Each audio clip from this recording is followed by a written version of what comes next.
All right, what is going on, ladies and gentlemen? How is it going? I'm Is There No One Else? And today's video, we're gonna have a discussion about stat density, build choices, skill options, and all that those other sorts of fun things. Because since I've gotten back and I've been talking more about ESO and stuff, I've been running across similar conversations across different discords with different people, and I felt like this would be a good opportunity to do a video. Not that, you know, this is me being right or me being wrong or anything like that. Like, a lot of build stuff can be very subjective. Some of it isn't. And so I'm going to dive into that, and I'm going to explain points of view and choices and, you know, analyzing sets and set choices and all of that. So this is going to be a lot more in depth than most videos. And it kind of has to be because, yeah, like these different conversations have revolved around a lot. And this build is a perfect example of like why that is. So let's dive into it. Number one, I'm on a necromancer. I'm on the PTS. Like, this isn't an outfit that I'm running. Like, I just threw together a build that I've been running off and on for the last couple patches when I've had a chance to play, which has not been much. And so I haven't tested a ton of stuff. I've tested some things. I like this layout quite a bit, and this is a good option, and it's good to go into the numbers and kind of explain things to you. Before we dive into all that, I wanted to talk about the current meta that we're in, because like the current state of PvP and all that really depends on what you're going to run. And so we have a lot of high healing with radiating regeneration, cross heals, stuff like intensive mender, bubble, lots of classes with high healing capabilities. And when you have high healing in patches like this, you need burst damage. Like, typically dots don't cut it, especially in CP. You need 100 to 0 burst damage. And so oftentimes I will be leaning towards sets and abilities and skills that allow me to have more burst. And if the patch was a little bit different, to where it was a lot more tanky due to like mitigation and holding block and stuff, then you would go more dots. Does that make sense? Because you can't block dots. So each patch has its own little thing. And because of this one, I don't think dots are nearly as effective in CP. In no CP, they're fine. But in CP, it's just like you get a lot of high healing, and, you know, purges are everywhere. Like, everybody, it seems like everybody has access to a purge right now. So that just, it's not really a thing that can really be done. And if you stack a bunch of dots on current specs, it gets, like I said, it gets purged quickly, and then you lose so much burst that you can't really kill anything anyways in like a, you know, an outnumbered situation where a group has a dedicated healer. So running burst for that reason. Number two, there's a lot of different kinds of bursts in this patch. You know, like early on in this game, a lot of it was single target burst, and more recently it's been more AoE burst. Spin to win, sub Donnie, Donnie blast bones, harmony synergies, like all these sorts of things. If you look at the vast majority of ultimates that kill you, most of them are AoE capabilities. And so a lot of stuff's AoE, but there's also good single target specs. You know, Mag DK comes to mind. They have a lot of single target capabilities that hit very, very hard. Stam Nightblade with Colurians is a very high hitting spec. And so you have this combination of both. And so in patches in the past, you know, when you're fighting early on, when a lot of the skills were single target, people just ran a lot of like dodge rolly builds, because you just avoided all damage when you dodge roll. And so if it's single target, it's not hitting you. And as we've gotten more and more AoE stuff, ball groups have gotten more prominent and everything, we've gone to more like mitigation and AoE mitigation. And there have been patches in the past where I've stacked AoE mitigation with like Heartland's Conqueror and Major Evasion, because that's the only thing that was killing you, and I didn't really have to worry about dealing with like nightblades and stuff, because nightblades weren't super great that patch, at least relative to everything else. Like, there weren't that many. You didn't run across many of them. They weren't hitting very hard, so you just don't build to defend against them. That's not the case this patch. Both of those things hit very hard. And so depending on what platform you're on, you might encounter a lot of nightblades. You might encounter a lot of AoE capabilities. Like, you just kind of build what you run across. And so, yeah, we're going to get that preface out of the way. First thing we're going to talk about is we're going to talk about monster sets. So I mostly play solo PvP, sometimes duo, trio, and I'm running Balorg. Balorg is the most stat dense two-piece monster set for 100 to 0 burst damage you can get. So if you guys haven't seen it, when you use an ultimate ability, you gain weapon spell damage equal to the amount of total ultimate consumed. and physical and spell penetration equal to 23 times the amount for 12 seconds. And so this is a window where if you have up to 500 ult, you can have up to 500 weapon and spell damage and just over 10,000 pen. Like 12,000 or 11,500 pen with 500 ult with this set. So when you look at this, fully maxed out, the potential on this is the equivalent of 3 damage sets. 2 different stun 5 pieces, and like, you know, a 500 weapon damage, like a Ravager proc, you know? So this is a very, very good set. Not only is it good, it's slapped into a 2-piece. And so maxed out, it's 3, right? But so roughly that means when you get to like 150 or 160 ult, it's the equivalent of 1 weapon damage set, which is just better. It's just stronger than most sets, and it gives you killing potential against some specs that you don't normally have. Like you have this extra bullet, you know, you have this extra bullet that you can use when you run across like just a more tanky individual. You just save your ultimate and you have just more burst. That's why Balorg's so nice. Now there's a lot of choices for monster sets, but typically people go between Magma, Bloodspawn, and Balorg. And Magma is a good monster set. It's not bad. It's 3,000 resistances and 215 spell damage, and I've heard a lot of people talk about this. Like, I like to run Magma because I like the resistances. I like the resistance on Magma, so I like to run it. And that's fine. I get that you want resistances on your build because, you know, not every class can run full glass cannon. But the thing is you should not run a suboptimal set because it gives you something that you like. And I wanted to show you this as an example. I'm running infused jewelry, and we all know what infused jewelry gives us for weapon and spell damage. But if I come over here, and let's say we want to transmute hypothetically. This isn't even the best way to do it. I just want to show you this as an option. If we transmute to protective, in order to get over 3k, around 3k resistances, we would have to transmute all 3 pieces of our jewelry, right? To get the same, to have Balorg have the same amount of resistances as Magma for 10 out of 15 seconds, we need to change all 3 of our jewelry pieces from infused to protective, right? So what's the opportunity cost for that? Well, we lose 104 base weapon damage. See, we go from 278 to 174. We lose 104 per piece. So that is 312 per piece, or for all 3 pieces total. So if we want to go 3 protective because we like the resistances on Magma, yet we still want to run Balorg, we use 312 base weapon damage. Well, the thing is like I already showed you, Balorg is 500 ult, or 500 weapon damage, fully maxed, and over 11,000 and 11,500 pen. So, even when you lose 312 weapon damage, it's still giving you, if you like the resistances, Balorg will still have more killing potential than Magma Incarnate, because you'll still have roughly 200-ish weapon damage, and you have like 3,300 resistances, and you have 11,500 pen fully maxed out. Now, this isn't the case for every single spec. I know some people are going to comment and they're going to say something along the lines of like, hey, you know, I'm a Magplar. I don't have a problem killing people. And that's true. Like, some classes don't. If you're a Magplar, Mag DK, classes with really good damage right now, you do not necessarily need Balorg, and you can run Magma. That's more than fine. It all depends on your classes and everything. But if you're running a very bursty class and you find that you don't have the damage to finish people, like, and you're not one of the best classes in the game, maybe you want to slap on Balorg. You know, Balorg will give you that extra burst potential. And so, and on top of that, I'm not saying you switch to protective. I'm just showing that as an example. I'm showing it as an example because you can get resistances in other places. You don't have to run Magma because you like the resistances. There's a resistance 5 pieces. There's a resistance Mundus Stone. There's resistance enchants. There's resistance traits on your jewelry. You can change your gear to reinforced. You can change your race to Nord. There's excuse me. Magma is not your build. Magma is part of your build. Your entire build is your overall character sheet.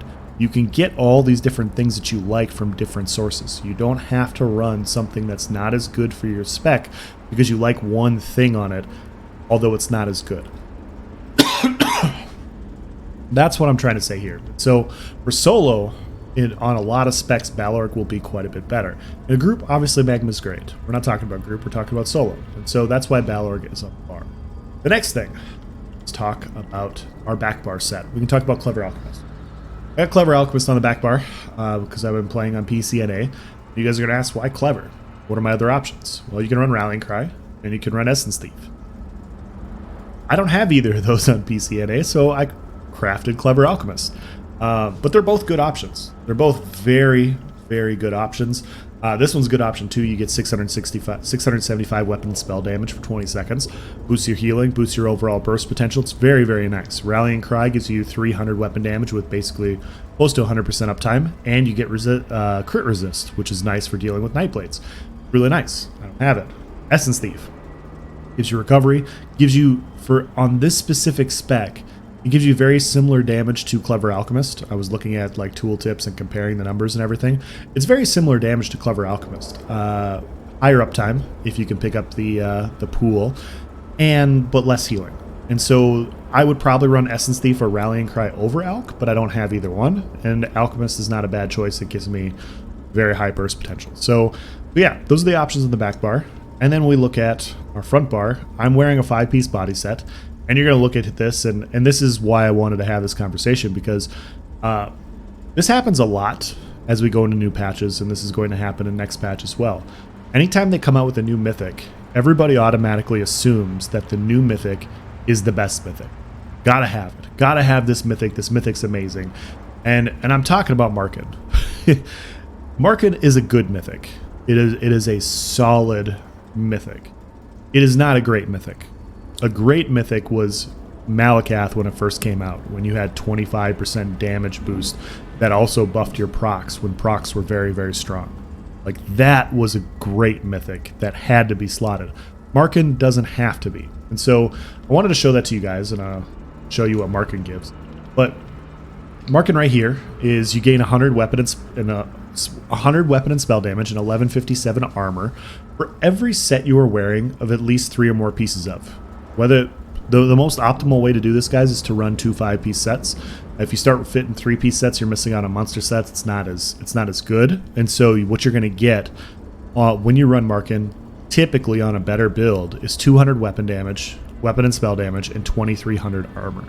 So it's a good Mythic. Now, I've already done a video in the past, and I'll link it in the description, but I've shown how outside of classes like Templar and DK, where you're stacking weapon and spell damage, with minor sorcery and minor brutality, death dealers can match everything that Markin does. It's more loaded. It's just as loaded as Markin if you like the resistances. It's more loaded if you want damage. If you want to have the same health, it's more loaded. You can allocate some things and actually have more damage with death dealers than you do with Markin on some classes. We're not talking about death dealers this video. That's for another one. I wanted to show that because if you look at the Perfected Vateshran gives you 877 max stamina, just under 900. And then it's 10 stacks of 30 weapon and spell damage. So this is up to 300 weapon and spell damage and just under 900 stamina. If you compare those numbers, it is very close to what Markin gives. And so once again, if you wanted to run resistances, you could run 2 protective, and this will give you a similar damage output, slightly less, a similar damage output to Markin. What the difference is with Markin, you get to run one piece training. With Perfected Vateshran, you get a proc. This proc fully buff for me is like 9k. And so in a patch where you need to 100 to 0 people, would I rather have a health bonus? Or would I rather have, and the weapon and spell damage, or would I rather have a set that gives me 300 weapon and spell damage and a proc and a little bit more max stam, which is still more damage, that allows me to 100 to 0 more efficiently? Okay, I like Markin. I like Magma for those resistances. I want like 5k resist added to my build. I can still get 5,000 resistances in other places. I don't have to run Markin just because I like the resists. So that's the point.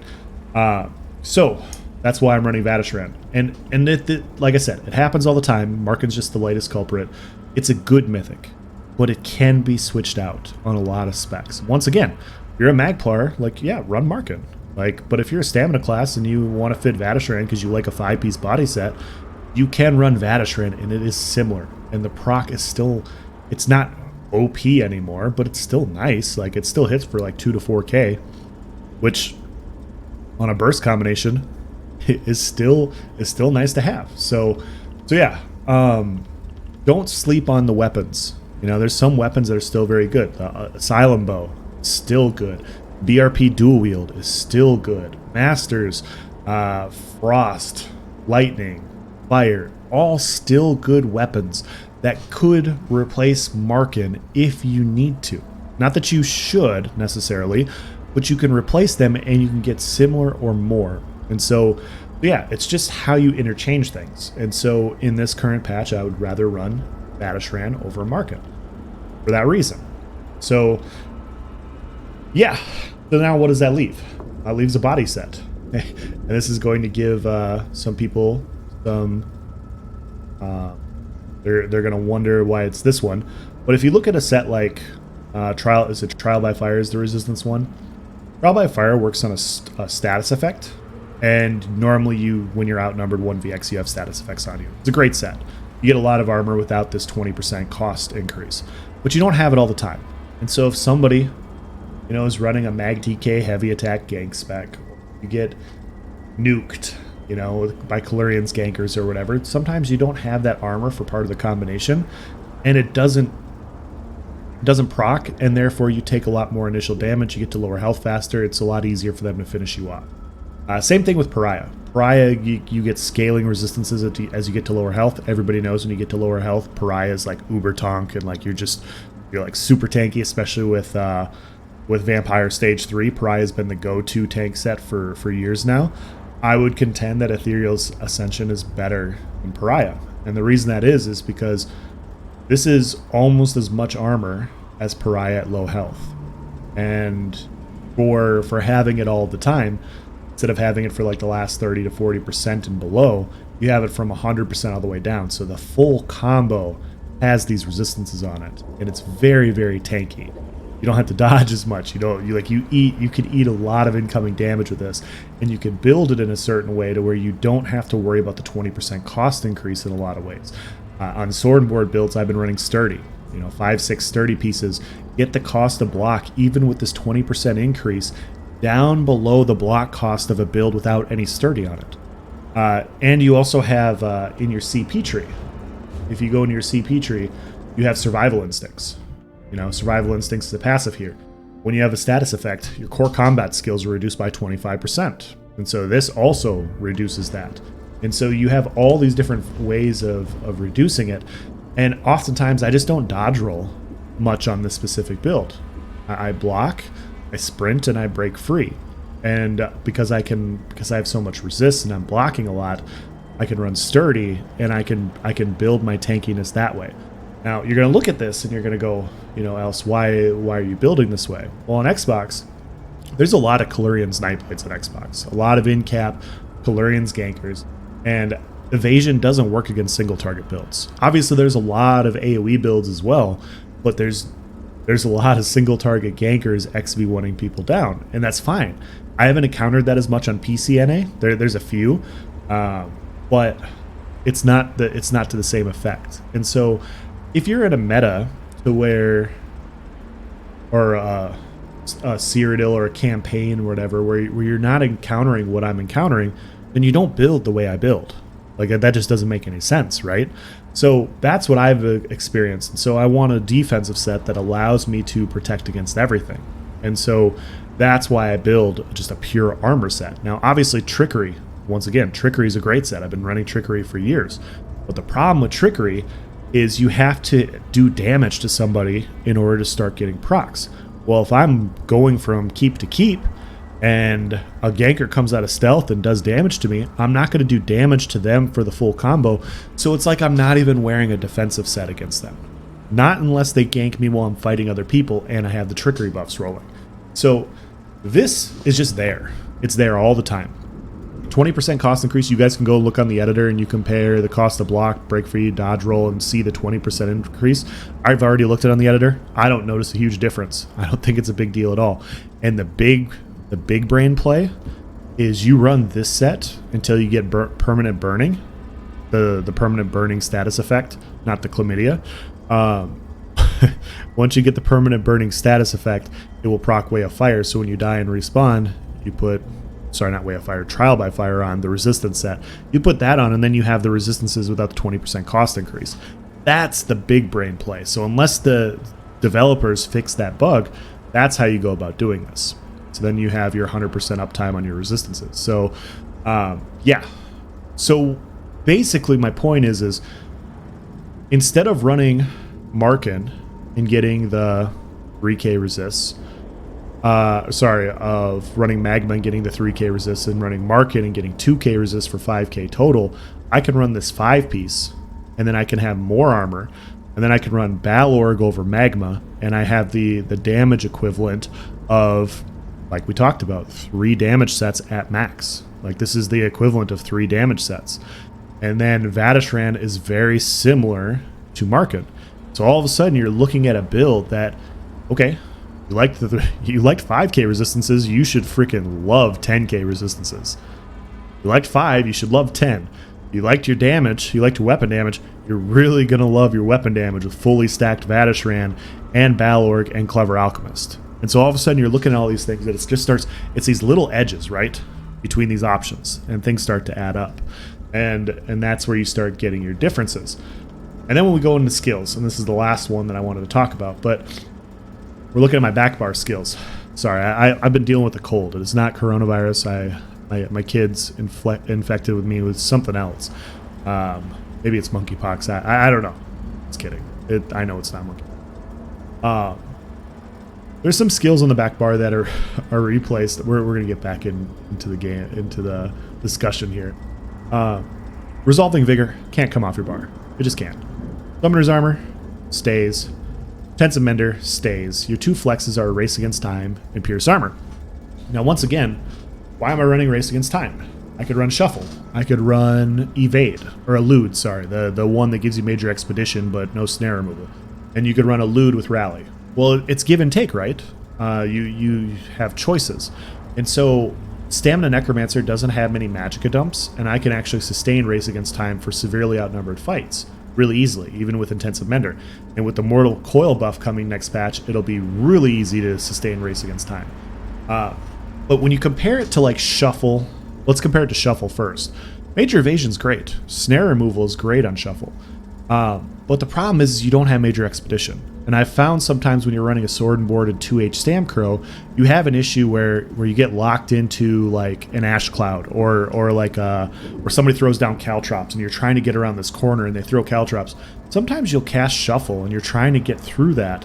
And if you have to block once, well, by the time your snare removal is removed, you're still stuck in the Caltrops because you don't have Major Expedition. You're very slow. One of the biggest downsides, and what people always tell me about Necromancers, they don't like it because it's slow. And that's true. It can be a very slow class. It's a very methodical, patient class. But it doesn't have to be slow. And so Major Expedition is part of this. Now I'm running a Sword and Board build where I can pop a spell wall, and I can hit Major Expedition. Not only am I tanky, not only do I have high mitigation, not only do I have great healing with Intensive Mender, which we've already talked about in other videos, but if somehow all of that isn't good enough, I have an ability to kite and line of sight with Race Against Time. Spell Wall. I have Major Expedition. I have those sorts of things accessible to me. On top of all that, this is also Minor Force. And so like we've talked about, Malakath isn't as popular as it used to be because crit resist has gotten lower. Crit resist is now, base crit resist is like 1350. And so people are running crit builds more effectively because that is your highest burst damage. Well, how do you build more burst damage? Well, you attach things like Minor Force. So not only do I have snare removal, not only do I have Major Expedition, but I also have Minor Force on a spec that's extremely bursty. Like, everybody knows that a Stamina Necromancer, it can be a very, very bursty spec. And so slapping Minor Force on top of that allows me to have more killing power than normal. And so I have found that this works the best. I've run Shovel, and then if we try to run Elude is great. I've run it a lot in the past, but there's a lot of Mag DKs out there right now. There's a lot of you guys, diligent Mag DK mains that have been playing the class for 4 or 5 years, and this is your time, and you finally get to enjoy being the best class in the game. Hats off to you guys. Like, you've earned every second of it. And then there's flavor of the month players, and basically like half the population is Mag Decay right now. People are running Ash Cloud, people are running Talons, people are locking you in place, they're snaring you. It just, elude doesn't work that well.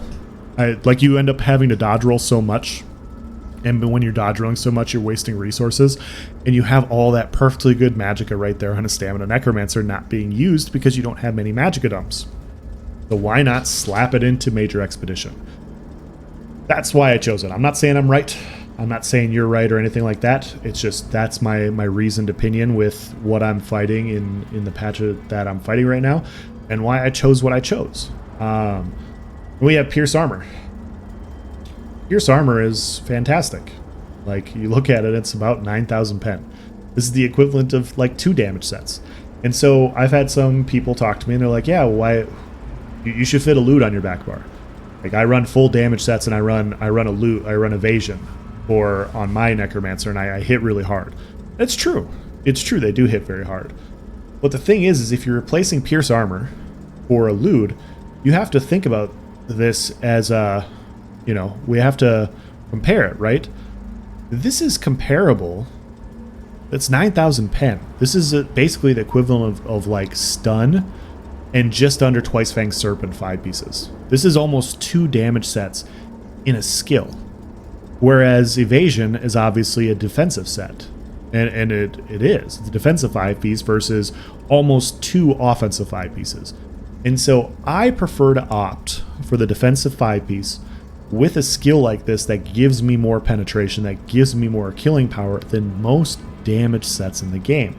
And so you don't have to just get your damage from your armor sets and your enchants and everything. It's also your skills and abilities. It's also your buffs and debuffs. There's so many different ways to build, guys. This isn't I'm not saying this is the best way. This is just one of the more controversial ones that I've ended up having multiple conversations about, and why I thought I'd make it for a good video. Because, yeah, you can run 3 damage sets. You can run, or 4 damage sets. You can run Markin. You can run back bar Rallying Cry with like front bar Titanborn and Magma.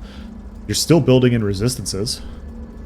You're getting resists that you want on that build. Why not get them somewhere else? And still get similar damage by running a skill like this instead of evasion. It's just an option. So that's the point I'm trying to make with this is, don't settle for, when you look at a set, it's not just what the set gives, it's what else, like, I'm trying to figure out the best way to say this. I'm going to say it again. Don't settle for something because one specific set has something that you like, even though the rest of it isn't nearly as good as something else, because you can get it in other places. That's the main point that I'm trying to make with this video. That's what I'm trying to explain is oftentimes people look at armor sets and they don't think about enchants. They don't think about armor traits. They don't think about their Mundus Stone. They don't think about the race of their character. They don't build out the entire spec. They just look at it and like, oh, well, I need to run, hypothetically, I need to run Wild Hunt because I need speed. Oh, Wild Hunt's not the only way you get speed. You know, just like Magma and Markin aren't the same way you get resistances, just like Clever Alchemist isn't the same way you get weapon damage. Like, there's other ways to get damage, resists, pen, speed, all these sorts of things. And sometimes you got to think outside of the box. And the main thing is when you're looking at building your own specific build, look for the strongest sets. Look for the strongest sets that give you the most of something. Doesn't matter what it is. Doesn't matter if it's recovery. Doesn't matter if it's damage. Whatever. Oftentimes when you find a set that gives you the most of something, that's the start to a good build, because then you can flesh out the rest of it easily. So Balorg is one of the strongest of some, like, it's one of the strongest monster sets. Like, now I have a very high killing potential versus everybody, which allows me to build in other ways on other things. I run Clever Alchemist, highest if not the highest damage back bar set. Now it allows me to build in other ways because I'm running 2 very high damage sets. So just, you know, just getting you guys ideas out there, just going through this. And so, yeah, we're talking opportunity cost here. Opportunity cost is important. You need to compare everything. And so, yeah, I know this video is long. I hope it was informative. I feel like this video will help a lot of people. If you enjoyed it, you know, give it a like, give it a thumbs up. If you want to hear more of it, feel free to join my Discord. Feel free to subscribe to the channel for the next thing. I like to post stuff like this. I like to talk about sets, like to talk about gear. I do PvP also. And then I post gameplay from that. I do all sorts of things. So yeah, a lot more content coming down the pipeline. Let me know what you guys think. Thank you for watching. Have a nice day.